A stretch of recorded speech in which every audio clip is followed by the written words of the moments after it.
So now we're going to talk about merging.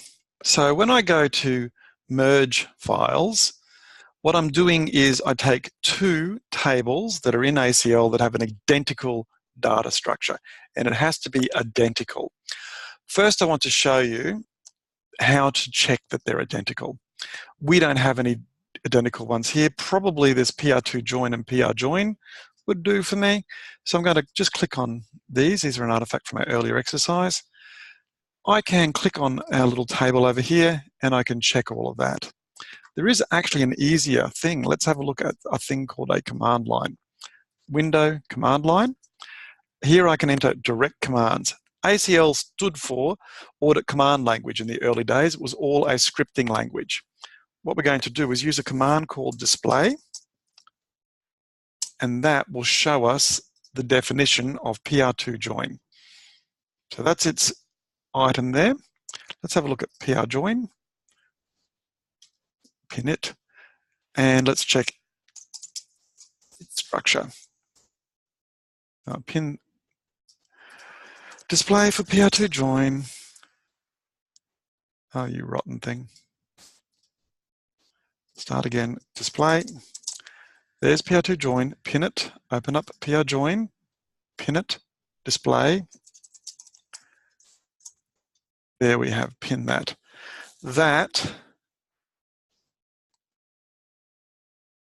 does not join up to PR join. They're not the same. Our structure is quite different. That's because I've got all these extra fields. Merge only works if our fields and our data structure is exactly the same. It has to be exactly the same. No differences whatsoever are allowed. Now, if I wanted to do a merge though, I would go to data, I'd go to merge, and just the same as we've done with other elements here, I'd pick another table, PR2 join. Okay, I'll close that. Goodness me. Data, merge. Our primary table is PR2 join. Our secondary table is PR join. We're going to join on EMP no. And we would then tell it to merge to a new table, PR3 join. This isn't going to work because we've already checked using the display command. Our data structures are quite different. But all I need to do is give it the key. If it's exactly the same data structure, I click OK, and it would create a merged file. This is useful if I've got data extracts and I want to interleave them to create a new table.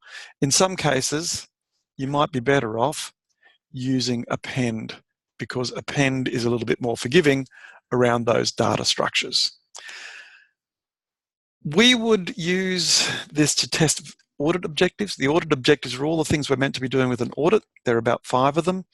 One of them is that we want to verify that all obligations are included in the period under review, and we might merge purchase order, receiving report, supplier invoice tables from different time periods to identify items that we've received but not recorded as a liability in the period. I've got that information there with the purchase order, the receiving report, and supplier invoice. I would merge all of that to create a record that shows me what liabilities we've got. And then I'd check the financial reports to see if our liabilities all match up. But that's really all there is to that.